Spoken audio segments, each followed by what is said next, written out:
it seems, and you said this, that the reason for drawing a distinction between tariffs and an embargo is the suspicion that tariffs will be used to raise money and therefore to circumvent Congress's power to control taxes. So it's a question of the risk that's involved. Am I right? Yes. That's what it boils down to. Yes, well, and it's a question of understanding what Congress would have thought, what powers Congress would have thought it was conferring.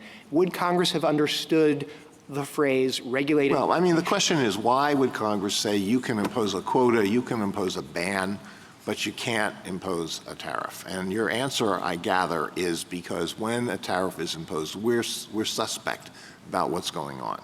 We're suspicious about what's going on. We think that what the government is trying, what the executive is trying to do is to raise revenue, and that's our business, right? That's what it has to be. Yes, and we know that every other time that Congress has authorized well, the president. that's it. You know, you're getting into a different argument. Then would you say the same thing if the measure is really about an emergency, an Yes. undisputed emergency and a really dire emergency?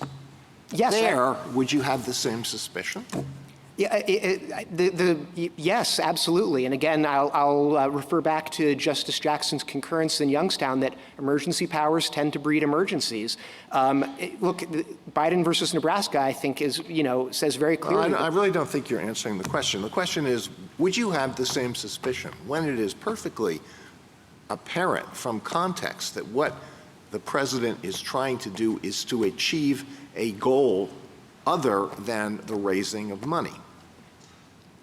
I think what I'm trying to say is that you have to read the statute the way that Congress would have understood it when it was enacted, not how it is used in any particular case. It may be used for very good reasons in a particular case, but the question is, would Congress have understood itself to be ceding this power with no limits, unlike every other tariffing statute with no limits? All right, I know that point. Let me ask you an unrelated question.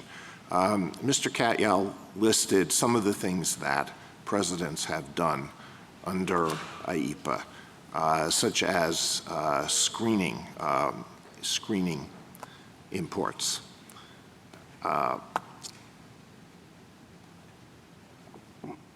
Do any of the other verbs in IEPA talk about could screening of imports be done under any of the other verbs in IEPA? I think maybe, but it would have been— Which one? Prevent. And so I think the question would be— Screening is preventing?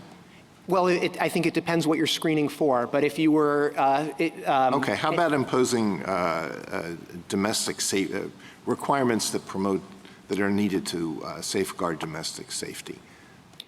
Any other provision besides regulate?